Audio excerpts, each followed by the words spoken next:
All right, so you're gonna line yourself up where your knee is directly in front of your hip, and then the leg behind you, your knee is just to the outside of your hip as well. 2 90-degree angles there. And so what you're gonna do is you're gonna use your left arm in this case, and you're gonna drive yourself away from the left so that you can get your trunk straight up and down. And then what you're gonna do is you're gonna try to lean forward, hinging at your hips as far as you can go until you feel a big deep stretch on the outside deep of the front hip.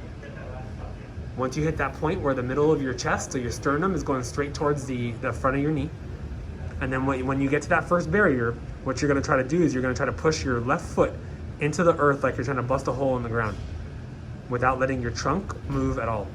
And you're gonna hold that for a 10 count, pushing down as hard as you can. Once you hit 10, so 3, 2, 1, as you relax, try to lean into it and sit into that stretch deeper. You're gonna repeat that 5 times, doing 10 seconds at a time. Okay, so let's say this is your last one, this is your 5th one. Once you get to the 5th one, you stay as deep into the stretch as you can, so you relax the push and lean into it, hold it for a 10 count. After you hold it for 10, then you're gonna try to lift your left foot off the ground like you're trying to rotate the entire thigh off the ground. And you're gonna do that for a 20 count. And you're thinking about trying to activate the deep muscles around the hip on the front hip, so in this case, the left side.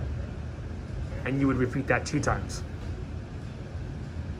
So that would be for external rotation for the front hip, all right?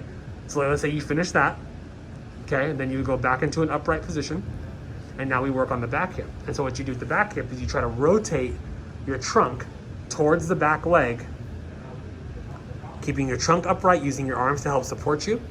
And then in this case, you do the exact same thing, except we're biasing the back leg now.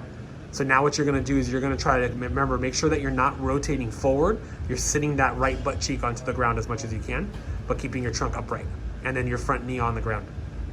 And then now you're gonna push that back foot into the ground as hard as you can push it into the ground without moving your trunk. And you hold that for 10 seconds.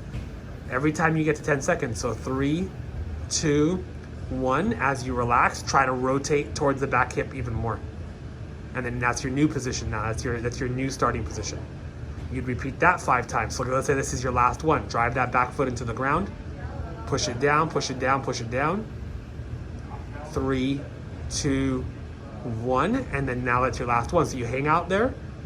And then now you're 2 sets of 20 seconds where you're gonna try to lift that back foot off the ground without leaning your trunk forward, and continuing to be rotated towards that back leg. So you're gonna try 20 seconds. Lift, lift, lift, lift. I'm trying to figure out, don't push through here though, right? Don't push, like your knee just stays in contact with the ground and your foot tries to lift up. And then you would do that 2 times 20 seconds to finish off. And then you do both of the things that we just did on both hips. So then you would switch sides, and then you'd have your right hip forward, your right leg forward, your left leg back. Okay. Cool?